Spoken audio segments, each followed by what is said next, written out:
আজকে আমরা মুরগির মাংস দিয়ে খিচুড়ি রান্না করব।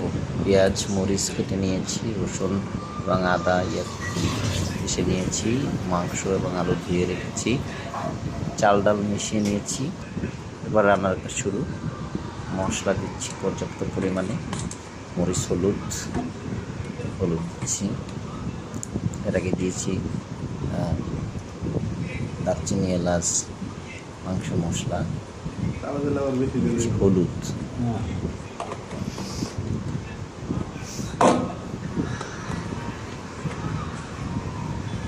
ধনিয়া, জিরের গুঁড়া পর্যাপ্ত পরিমাণ মতো, তেল দিব, পরিমাণ মতো তেল দিচ্ছি।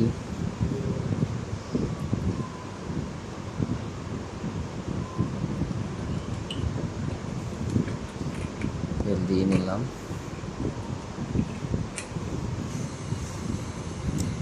এরপরে পরিমাণ মতো লবণ দিলাম।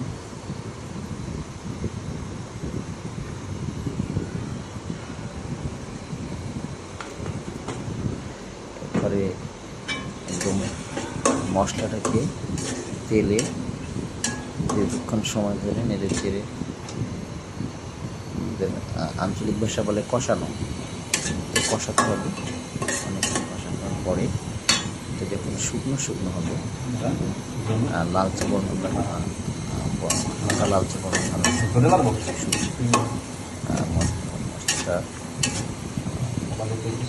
হালকা লালচে বর্ণ করে মাংস আলুটা সামঞ্জস্য রেখে চাল ডালের সাথে সিদ্ধ হয় এবং দিয়ে দিলাম মাংস আলু, নেড়ে চেড়ে কষাতে হবে। এবং এই মাংস এবং আলু দিয়ে পানি বের হবে, পানিটা শুকনো পর্যন্ত মাংস কষাতে হবে।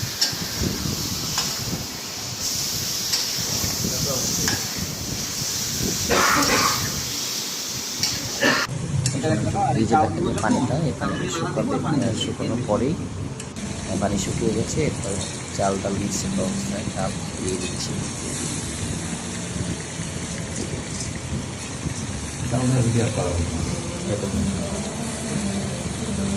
6 জন মানুষের খিচুড়ি রান্না হচ্ছে।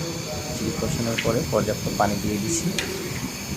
চালটাকে কিন্তু কষিয়ে নিয়েছি ডালের সাথে, শুকনো যখন হয়েছে ডালটা মানে এরপরে পানি দিলাম, ঢেকে দেওয়ার পরে হালকা জাল নিভিয়ে দেওয়ার পরে খিচুড়ি তৈরি হয়ে গেল, রেডি খিচুড়ি।